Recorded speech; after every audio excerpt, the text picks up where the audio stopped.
Outro ponto muito legal para vocês, e eu também sempre falo isso para os meus estudantes, para os meus alunos, gente, passe a fazer leitura inteligente dos artigos. Queria eu que as pessoas tivessem dito isso para mim, faça a leitura inteligente dos artigos. Nath, o que que é uma pergunta, o que que é uma leitura inteligente de artigo? Do que você está falando? Primeira coisa, você vai aprender a catalogar os artigos, tá? Você vai criar uma biblioteca e você vai separar essa biblioteca de uma maneira que você entenda, que faça sentido para você. Então não adianta aqui eu falar para você, ah, faz assim, faz assado, porque o que funciona para mim não necessariamente é o que funciona para você.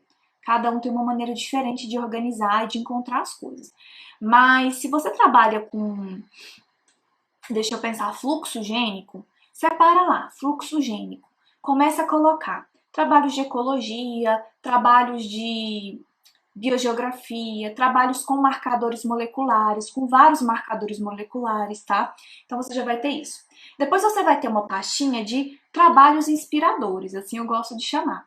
Então são aqueles trabalhos que, se não trabalharam com o mesmo organismo que o seu, a pessoa trabalhou com um organismo muito parecido ou com uma espécie irmã. Nath, o que é uma espécie irmã? É uma espécie filogeneticamente próxima, né? Uma espécie ali que pertence ao mesmo gênero, que provavelmente compartilha um tipo de história evolutiva em termos de linhagens ancestrais. Então, você vai olhar aqueles trabalhos que são trabalhos 5 estrelinhas inspiradores, tá?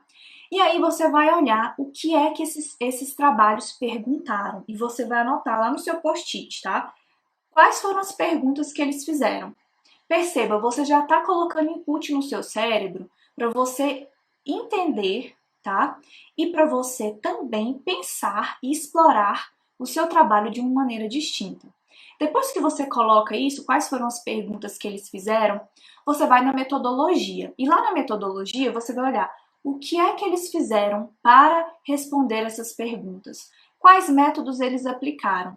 Tente buscar, então, trabalhos que utilizaram os mesmos marcadores moleculares que você, tá? Para fazer sentido, já que a gente está aqui buscando um domínio na análise quando você ainda não tem dado genético, tá bom? Então, você tem que olhar por esse viés para você já ir adquirindo essa habilidade. Depois disso, você vai anotar, então, quais análises que para você faz sentido que sejam feitas. Então, dentro daquele universo que você quer explorar, quais análises fazem sentido, tá?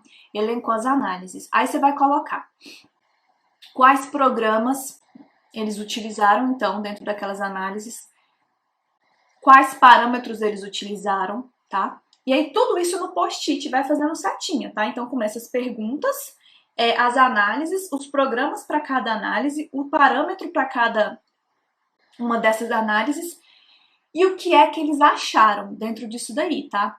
O que é que eles encontraram de resultados e como eles interpretaram esse resultado. Então, olha só, você passou não simplesmente a ler maquinalmente o artigo, você passou a mergulhar naquele artigo e extrair informações que efetivamente vão te ajudar.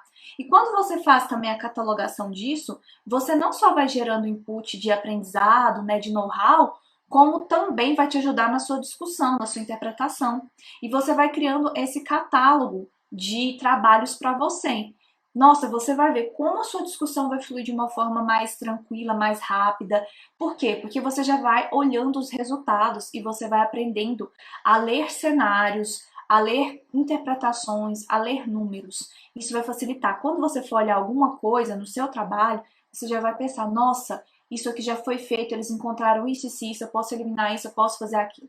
Mas, quando eu falo isso para você também, para você fazer toda essa busca e catalogar, é para que você pegue o dado desse artigo e repita o dado desse artigo dentro dessas análises que te interessam, entendeu? Por isso que eu falei, faz isso de uma maneira sistemática e reanalisa o artigo. Quando você reanalisar tipo uns 4 artigos e se você encontrar, e a gente espera que isso aconteça, né, os mesmos valores estatísticos e você lê aquele artigo, especialmente se forem artigos que têm diferentes histórias, entendeu? Nossa, você já vai ter uma quantidade muito boa de conexões na sua mente para você fazer as suas interpretações. Você não tem ideia. Eu sei que parece ser chato, parece ser impossível de colocar em prática, mas não é, porque você tem que ler, cara. Você tem que ler. E se a gente não ler desse jeito, a gente pode cair como é que eu posso... É numa armadilha, gente. Principalmente quando a gente não tá com tempo. A gente cai na armadilha que é o plágio.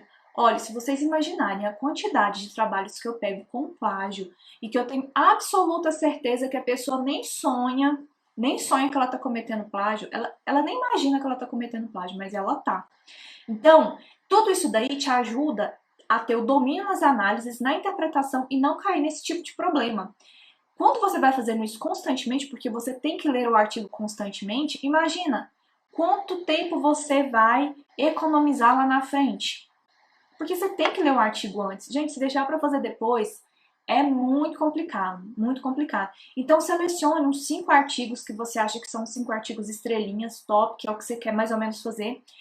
Baixa, pega os dados e reanalisa não, porque você nunca analisou, e analisa esses dados. Ah, Max, está falando para plagiar. Não estou falando para você usar esses dados, eu estou falando para você usar isso como uma academia. Isso vai ficar com você. Porque se você tiver uma dificuldade, você vai pegar e mandar mensagem para o autor. Cara, eu tentei analisar isso aqui, ó, não deu certo. O que você fez? Você tem até um gancho para poder pedir ajuda para alguém, entendeu? Porque a pessoa fica feliz. Gente, a coisa que eu mais acho bom é quando fala, nossa, eu li seu artigo, olha só, eu não consegui entender isso aqui, você pode me explicar? As pessoas gostam disso, entendeu? As pessoas gostam de se sentir úteis. Então, essa é uma boa estratégia. E com isso, você vai tendo o quê? Ideias. Porque quando você não vai para o campo de batalha, primeiro que você não consegue ter noção do que vai acontecer. Você só tem noção quando você vai. Se você faz essa simulação de treino, você tem noção do que pode acontecer e você pode, inclusive, ir adaptando o seu projeto, você pode reorganizar os seus dados de outra forma, adicionar mais coisas, retirar mais coisas, surgir parcerias. Então, são diversas coisas que podem ser utilizadas.